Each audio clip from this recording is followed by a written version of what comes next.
Hi hello నమస్తే welcome to 24/7 news TV. నేను మీ శాన్వి. ఈరోజు మనతో పాటు సీనియర్ పొలిటికల్ అనలిస్ట్ అలాగే సినీ క్రిటిక్ ప్రొడ్యూసర్ నటకుమార్ గారు ఉన్నారు. మరి ఆయనతో మాట్లాడదాం. హాయ్ సార్, నమస్తే సార్. ఎలా ఉన్నారు సార్? బాగున్నామ్మా. సార్, ఇప్పుడు చూసుకుంటే గత కొద్ది రోజులుగా పోసాని కృష్ణమురళి గారి గురించి రకరకాల న్యూస్ అనేది వస్తుంది. కానీ ఈ రోజు ఏంటి అంటే పోసాని కృష్ణమురళి గారు కంప్లీట్గా పొలిటికల్ నుంచి రాజీనామా చేసేసారని వినిపిస్తుంది. అంటే వదిలేసారా, భయపడ్డారంటారా? ఇది జగన్మోహన్ రెడ్డి గారు చెప్పబట్టు. అంటే ఆయన దగ్గర ఉన్నోళ్ళు ఆయన గవర్నమెంట్ ఉండేటప్పుడల్లా దాచుకున్నారు, ఆయన ఉపయోగించుకున్నారు. జగన్మోహన్ రెడ్డి ఎప్పుడైతే గవర్నమెంట్ పడిపోయిందో వీళ్ళందరూ దూరం అయ్యారు. అంటే దాన్ని బట్టి అర్థం ఏంటో తెలుసా? Any is government, not only Jaganmohan Reddy. రేపు టీడీపీ అవ్వచ్చు, రేపు కాంగ్రెస్ అవ్వచ్చు, ఎవరైనా అవ్వచ్చు, శాశ్వతంగా ఉన్న వాళ్ళని మాత్రమే అంటే మనల్ని నమ్ముకొని మన పార్టీ కోసం ప్రాణం పెట్టేవాళ్ళని, మన ప్రాంతం కోసం ఉన్నవాళ్ళని మాత్రమే పదవరిచ్చి వాళ్ళని కాపాడుకోవాలి. మనం కష్టపడిన వాళ్ళందరినీ దూరం పెట్టి అర్ధంతరంగా వచ్చిన వాళ్ళు పదవుల కోసమే వస్తారు, మన డబ్బు కోసమే వస్తారు అనేది తెలుసుకోగలగాలి. అంటే ఇది జగన్మోహన్ రెడ్డి గారికే కాదు, ప్రతి పార్టీ కూడా తెలుసుకోగలగాలి. ఎందుకంటే ఆ పార్టీలో జాయిన్ అయ్యారు అంటే ఆ పార్టీ అయిపోయినట్టు ఈ పార్టీ, ఈ పార్టీ అయినట్టు ఆ పార్టీ, ఆ పార్టీ అయినట్టు ఈ పార్టీ. అంటే ఇది ఇప్పుడు ఆయన ఎప్పుడు పోసాని కృష్ణమూర్తి గారు తప్పుకోవాలి?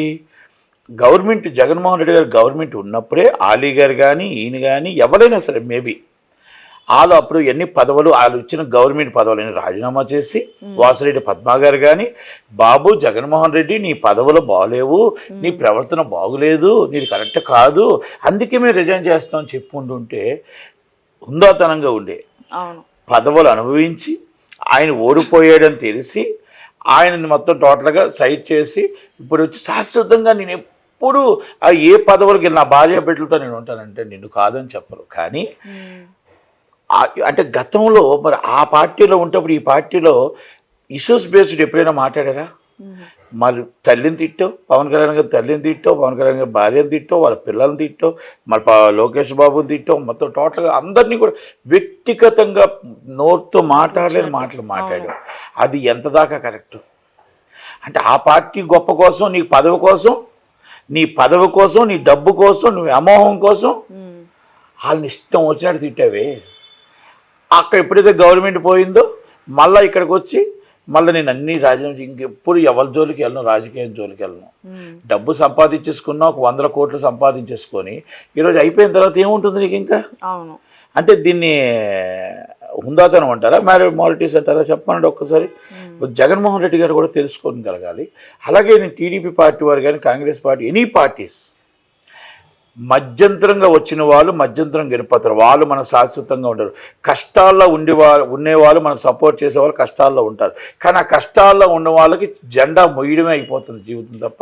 పదవులు వచ్చేటప్పటికి సూట్ కేసులు వస్తున్నాయి, పదవులు వచ్చేటప్పటికి మొత్తం టోటల్గా బెంచ్ కార్లు వస్తున్నాయి. కానీ ఆ జెండా పట్టుకున్నవాడు జెండా మోసుకుంటూనే జీవితం అయిపోతుంది. ఇది నాట్ ఓన్లీ వన్ పార్టీ కోసం నేను చెప్పట్లేదు, అన్ని పార్టీలకు ఇదే పరిస్థితి చేస్తున్నారు. ఇప్పుడేం చంద్రబాబు నాయుడు గారు ఏం మొత్తం టోటల్ కార్యకర్తలకు ఏం పెద్దపేట వేయట్లే, అవతల నుంచి వచ్చిన వాడికే కొంతమందికి వేసాడు. అదే ఇవన్నీ అంటే ఏమంటున్నట్టు ఎవ్వరూ కూడా దీన్ని నడిపించట్లేదు, నాట్ ఓన్లీ జగన్మోహన్ రెడ్డి గారు. ఇప్పుడు ఈ గవర్నమెంట్ వెళ్ళిపోయింది అనుకోండి, మళ్ళీ రేపు టీడీపీ గవర్నమెంట్ వెళ్ళిపోతే మళ్ళీ వెంటనే లైన్ కడతారు, ఏ బీజేపీకో ఏవి దీనికో.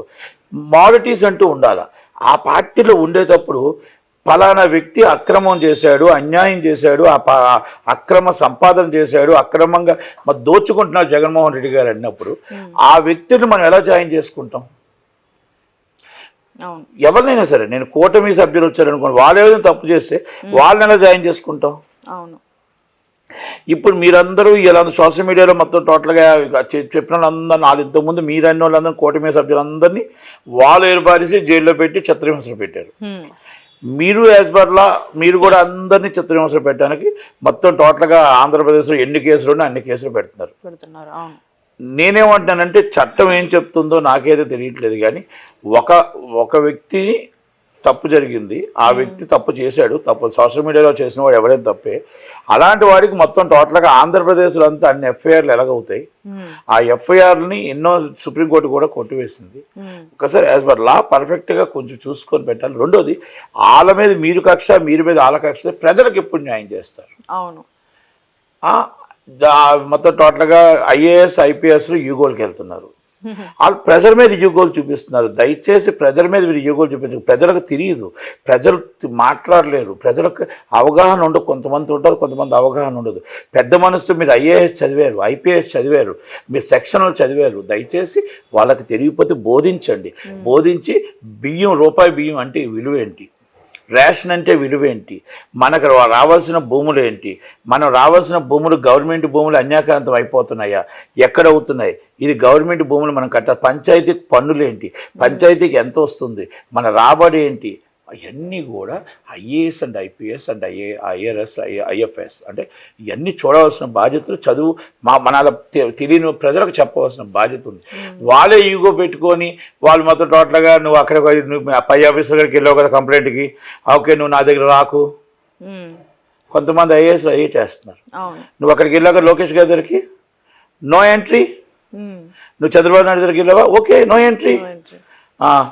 అంటే ఇది కరెక్ట్ కాదు. అంటే నేను ఎందుకు చెప్తున్నానంటే ఇది లోకేష్ గారికి ఇవన్నీ తెలియాలనే ఉద్దేశంతోనే చెప్తున్నా. నిజంగానే మీరు చెప్పినట్టు ఇక్కడ ప్రజల కోసం మనం పని చేయాలి, ప్రజల కోసం లోకేష్ గారు పనిచేయాలి, ప్రజల కోసం చంద్రబాబు నాయుడు గారు పనిచేయాలి, ప్రజల కోసం పవన్ కళ్యాణ్ గారు పనిచేయాలి, ప్రజల కోసం అనిత గారు పనిచేయాలి, ప్రజల కోసం ఐఏఎస్ పనిచేయాలి అండ్ ఐపీఎస్ పనిచేయాలి.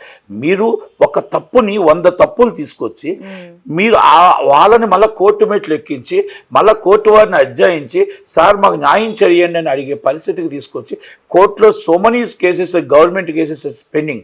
అవును, మరి పెండింగ్ ఉంటే మీరు కౌంటర్ ఎందుకు వేయట్లేదు? బాధ్యత ఐఏఎస్ కాదా, బాధ్యత ఐపీఎస్ కాదా? మీరు కౌంటర్ దాఖలు చేస్తుంటే ఈరోజు సిరిపురంలో 2000 కోట్ల గవర్నమెంట్ ల్యాండ్ ఈరోజు అన్యాక్రాంతం అవుతుందా? ఒక స్టే తెచ్చుకొని వాళ్ళు కన్స్ట్రక్షన్ చేస్తూ ఉంటే ఆ కన్స్ట్రక్షన్ స్టేని కూడా వెకేట్ చేయలేని పరిస్థితుల్లో కౌంటర్ వేయలేని పరిస్థితుల్లో జీవీఎంసీ ఉంది. అంటే ఆఫీసర్స్ కరెక్ట్గా పనిచేసి ఉంటే కోర్టు దాకా ఎందుకు వెళ్తారు? ఆఫీసర్స్ కరెక్ట్గా యాజ్ పర్ లా చేస్తుంటే ఆ కోర్టు వారు స్టే ఇస్తే స్టేని వెకెట్ పిటిషన్ ఇమ్మీడియట్లీ మీరు లిస్ట్లో తెప్పించి వెకెట్ పిటిషన్ కౌంటర్ వేసి డిస్పోజల్ ఎందుకు చేయించలేదు? అదే స్టే మీద మరి లేకపోతే మీరు అదే స్టే మీద వెకెట్ పిటిషన్ కాకపోతే సుప్రీంకోర్టుకి ఎందుకు వెళ్ళలేదు? ఇట్స్ నాట్ ఓన్లీ స్మాల్ 2000 కోట్లు. అంటే ఎంఈవి సత్యనారాయణ గారి మీద ప్రేమ, ఎంఈవి సత్యనారాయణ గారు మళ్ళీ బీజేపీకి వస్తున్నారు అంటున్నారు, ఇది నిజమా? ఓకే, అంటే ఇవన్నీ మరి అలాంటప్పుడు ఆ ఎంఈవి సత్యనారాయణ గారిని పవన్ కళ్యాణ్ గారు ఆయన సైట్ గారికి వెళ్ళడం ఎందుకు, తిట్టడం ఎందుకు, ఇంతమంది అండం ఎందుకు? ఇవన్నీ నేను ఎందుకు చెప్తున్నానంటే మనకి కూడా విలువలు వాల్యూస్ ఉండాలి. వాల్యూస్ విలువలు ఉన్నప్పుడు ఈ గవర్నమెంట్లో కూడా లేకపోతే లోకేష్ గారు ఈజ్ బెస్ట్ పర్సన్, ఈజ్ ఆ పవన్ కళ్యాణ్ గారు ఈజ్ బెస్ట్ పర్సన్. ఈ గవర్నమెంట్లోనే న్యాయం జరగకపోతే ఇక ఏ గవర్నమెంట్లోని జరగదు. ఎందుకంటే ఒక మారిటీస్ ఉన్న వ్యక్తులు ఉన్నారు దీంట్లో కనుక వాళ్ళిద్దరూ ఎలాగైనా రాజకీయాల్లో ప్రక్షాళన చేయాలని అనుకుంటున్నట్టు అవ్వాలి. అక్కడ దాన్ని మనం అదొకసారి చాలా సీరియస్గా తీసుకోవాలి.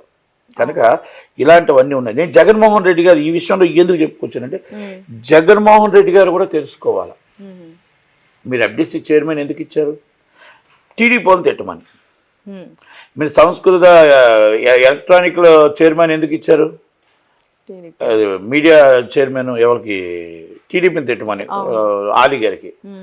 వాసిరెడ్డి పద్మ గారికి ఇచ్చారు, ఇంతకుముందు టీడీపీని తిట్టారు కాబట్టి. మరి వాళ్ళందరూ ఎందుకు ఇరిపోయారండి? అంటే మీరు తిట్టమంటే తిట్టారా? మరి ఏం జరిగింది? వాళ్ళు ఎందుకు ఇరిపోతున్నారు? మిమ్మల్ని ఒంటరి వాడిని ఎందుకు చేశారు? అంటే మీ తప్ప వాళ్ళ తప్ప? అది అంటే నేనేమంటున్నానంటే ఒక పార్టీ అధ్యక్షుడిగా ఇంతకుముందు కూడా చాలామంది ఇప్పుడు చంద్రబాబు గారితో ఉన్నారు, చంద్రబాబుతో కమిట్మెంట్గా ఉన్నారు, మీతో కూడా కొంతమంది కమిట్మెంట్గా ఉన్నారు. కానీ జెండా మోస్తూ ఉన్నారు, దెబ్బలు తింటూ ఉన్నారు, లాఠీ దెబ్బలు తింటూ ఉన్నారు, పోలీస్ స్టేషన్లో కేసులు పెడుతూ ఉంటే కేసులు భరిస్తూ ఉన్నారు. వాళ్ళకి పదవి లేవండి, వాళ్ళకి విలువ లేవండి. మీ గవర్నమెంట్ వస్తే వాళ్ళని పక్కకు తోసి మళ్ళీ ఎవరు వస్తారో తీసుకొస్తే వైట్ డ్రెస్ వేసుకున్నారు మళ్ళీ ఇస్తారా? అంటే ఇది రాజకీయం కాదు. రాజకీయంలో సీనియారిటీ ఉండాలి, కష్టం ఉండాలి, అన్నీ ఉండాలి. ఇది టీడీపీ అవ్వచ్చు, కాంగ్రెస్ అవ్వచ్చు, వైసీపీ అవ్వచ్చు. ఇది జగన్మోహన్ రెడ్డి గారు తెలుసుకోవాలా, లోకేష్ గారు తెలుసుకోవాలా, ఇప్పుడు వాళ్ళు తెలుసుకోవాలి. ఎందుకంటే ఎందుకు చంద్రబాబు నాయుడు గారిని అరెస్ట్ చేశారు. ఎంతమంది మిమ్మల్ని మీకు సపోర్ట్గా వచ్చారు? ఒక్కసారి గుండె మీద చేసుకొని చెప్పండి. అదే మీరు గెలిచిన తర్వాత ఎంతమంది పంచులు కట్టుకొని గజమాలు తీసుకొని వచ్చారు? మీతో సపోర్ట్ చేసిన ఆ రోజు మీకు సపోర్ట్ చేసిన ప్రజలు గేటు బయట ఉన్నారు. మీరు జైల్లో ఉంటే కన్నీళ్ళు పెట్టిన ప్రజలు గేటు బయట ఉన్నారు. మీతో ఆల్రెడీ జైల్లో ఉంటే ధర్నా చేసి లాఠీ దెబ్బలు తిన్నోళ్ళు గేటు బయట ఉన్నారు.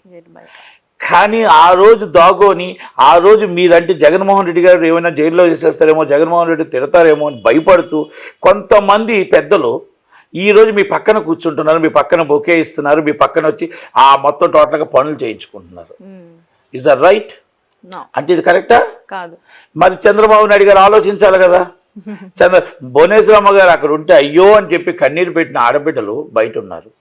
ఆ భువనేశ్వరమ్మ అయ్యో మా తల్లి ఇలా ఏడుస్తుందే, చంద్రాన్ని ఇంత పనిచేసాడే, ఇంత పనిచేసిన వ్యక్తి జైల్లో ఉన్నాడని కన్నీళ్ళు పెట్టిన వాళ్ళందరూ మీకు దగ్గరికి రాలేక, మీ దగ్గరికి రానివ్వక, మీ సెక్యూరిటీ మీ మొత్తం టోటల్గా మీ పిఎస్ల దగ్గరికి రానివ్వక, ఎవరిని కలనివ్వక వాళ్ళందరూ బయట ఉంటే మీకు ఎవరైతే మొత్తం టోటల్ కాకా పట్టిన వాళ్ళు ఉన్నారో, మొత్తం టోటల్ గజమాల తీసుకొచ్చిన వాళ్ళు ఉన్నారో, బొగ్గేలు తీసుకొచ్చిన వాళ్ళు ఉన్నారో, మీరు గెలిచిన తర్వాత మీ దగ్గరికి వచ్చిన వాళ్ళు ఒక్కలైనా మీరు అరెస్ట్ అయినప్పుడు ఒక్కరైనా ఖండించారా? జగన్మోహన్ రెడ్డి గారికి భయపడి దాక్కున్నారు కానీ. అవును. మరి వాళ్ళనా మీరు అందరూ దగ్గరికి రప్పించి కష్టపడిన ఆడబిడ్డల్ని, కష్టపడిన కార్యకర్తలని అందరినీ బయట పెట్టాడు. కాకపోతే ఇది ధైర్యంగా ఎవరో మీ ముందు చెప్పలేరు చంద్రబాబు నాయుడు గారు, మీ ముందు చెప్పలేరు పవన్ కళ్యాణ్ గారు, మీ ముందు చెప్పలేరు లోకేష్ గారు. నాకు ధైర్యం ఉంది, నేను చెప్తాను. నాకు పార్టీతో సంబంధం లేదు, నాకు ఏ పార్టీలో సభ్యత్వం లేదు. కానీ ఆ రోజు నాకు మనసుకు నచ్చి నేను చెప్పాను తప్ప ఈ రోజు కూడా మనసుకు నచ్చే నేను చెప్తున్నా. ఆ రోజు నుంచి మిమ్మల్ని కలటానికి రాలేదు, ఈ రోజు కూడా నేను కలటానికి రాను కూడా. మిమ్మల్ని కలటానికి ఈ రోజు రాను, ఆ రోజు రాను, నాకు అవసరం కూడా లేదు. కానీ చెప్తున్నమాట ప్రజలకి, మీకోసం ఆ రోజు ఆలోచించే వాళ్ళ కోసం కొంచెం ఆలోచించండి. అవును. ఈరోజు గజమాల తీసుకొచ్చి ఈ సినిమా ఇండస్ట్రీ కోసం చెప్తున్నాను. ఈ సినిమా ఇండస్ట్రీలో, ఈ మాయా ప్రపంచంలో ఆ రోజు మీకు ఒక్కలైనా వచ్చారా? ఒక్క అశ్విని దత్ గారు తప్ప, ఒక రాఘవేంద్ర గారు తప్ప, ఒక కేఎల్ నారాయణ గారు తప్ప, ఒక మన ఎవరు మన కేఎస్ రామారావు గారు తప్ప, నన్ను వదిలే నేను పార్టీకి సంబంధం లేని వాడిని, ఒక 6-5 తప్ప ఎవరైనా వచ్చారా ఆ రోజు? ఆ 5 ఇప్పుడు మీతోనే ప్రాణం పెట్టుకుంటూ ఉంటారు కదా. 5-6 మేబీ ఇంకో 2-3 పేర్లు మర్చిపోయి రవిబాబు గారు, కొంతమంది అంటే మిమ్మల్ని అభిమానించి అయ్యో పాపం, అయ్యో అలాంటి పెద్ద వ్యక్తి ఉన్నారని. అంటే నాకు కూడా ఆయన అంటే అభిమానంతోనే వచ్చాను. ఆయన ఏంటంటే బాధ అనిపించే వచ్చాను. నాకు వేరే వ్యక్తిగతంగా నాకు ఆయనతో పని చేయించేసుకోవాలి, నాకేం అవసరం లేదు. దేవుడు ఇచ్చిన మట్టుకు నాకు అన్నీ ఉన్నాయి, నాకు హ్యాపీ, నాకేం అవసరం లేదు. నాకు ఏ పార్టీ అయినా ఈక్వల్గా ఉండాలని చూసుకుంటాను తప్ప నాకు జగన్మోహన్ రెడ్డి గారు ఏ న్యాయం చేయాల్సిన అవసరం లేదు. నాకు ఎప్పుడైనా జీవితంలో కావాలన్నా నా సినిమా ఇండస్ట్రీ నాకు గొప్పది, కలమ్మ తల్లి నాకు గొప్పది. నేను సినిమా ఇండస్ట్రీని పెంచుకోవడం కోసం, నా సినిమా ఇండస్ట్రీని డెవలప్ చేసుకోవడం కోసం పదవులు కావాలంటే తీసుకుంటాను తప్ప నాకు ఏ రాజకీయ పార్టీ పదవి నాకు వద్దు. ఎందుకంటే నేను చైర్మన్ చేశాను ఛాంబరు, నేను అలాగే ప్రొడ్యూసర్ కోసం జాయింట్ సెక్రటరీ. రేపు వచ్చే సంవత్సరం నేను ప్రెసిడెంట్గా పోటీ చేస్తా, 100% ఛాంబర్ ప్రెసిడెంట్గా పోటీ చేస్తా, కౌన్సిల్ ప్రెసిడెంట్గా పోటీ చేస్తా, గెలుస్తా, మొత్తం గెలుస్తా. నాకు మా ఇండస్ట్రీకి ఏం కావాలో అందరు పెద్దలు సహకారంతో మేము చేసుకుంటాం. కానీ మా ఇండస్ట్రీ, మా గవర్నమెంట్ మాకు చాలా గొప్పది, మా ఇండస్ట్రీ గొప్పది, అంతే తప్ప ఈ రాజకీయ ఉచ్చుల్లో మేము దూరం, ఈ రాజకీయ చదరంగంలో మాకు వద్దు. కానీ మిమ్మల్ని నమ్ముకున్న వాళ్ళకి న్యాయం చేయండి అని అన్ని పార్టీలకి చెప్తున్నాను, అంతే తప్ప నేను వేరే విధంగా చెప్పట్లేదు. ఇది అర్థం చేసుకుంటారని నా ఆశ, అంతే తప్ప అంతకని. Thank you so much sir.